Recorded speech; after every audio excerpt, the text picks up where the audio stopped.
least na yun sa pwede kong tanggapin. Pero syempre, masarap pa rin pag nandyan siya, kayakap mo, mahawakan mo. Nandyan sa tabi mo. Pero mahirap kasi pag sobrang layo.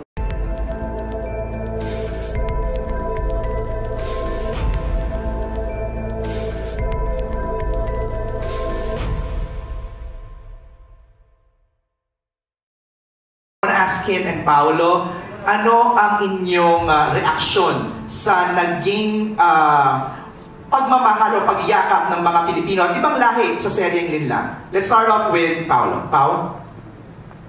Hello, actually. I was surprised nung ginagawa namin ito. Ginawa namin siya, not expecting it to be aired on a platform we're not familiar with. It worked, and I'm na hindi lang sa Pilipinas siya naging hit, hindi sa iba-ibang mga bansa. Kim? Ayan, hello! Good afternoon sa inyo. Juliana ang look mo dyan, ha? COVID lang yan, pero si Juliana pa rin ako. Reaction mo, Kim? Ano naman, sobra kaming, unexpected yung itinakbo ng Linlang. Actually, nagulat din ako. Yung lahat ng fear ko nawala, and then I'm very thankful and na-acknowledge kami sa ibang bansa.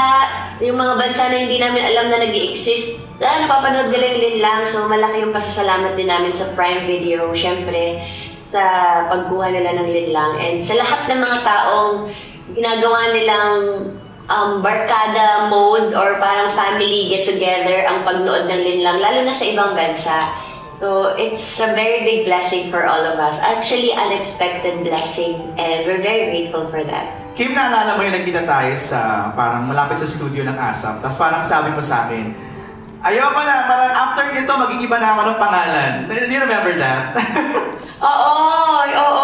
Tapos sabi ko sa'yo, iba talaga to, iba to. So, happy naman ako na nagagalit sila kay Juliana at hindi kay Kim Chiu. So, it's a success. Thank you so much. Congratulations.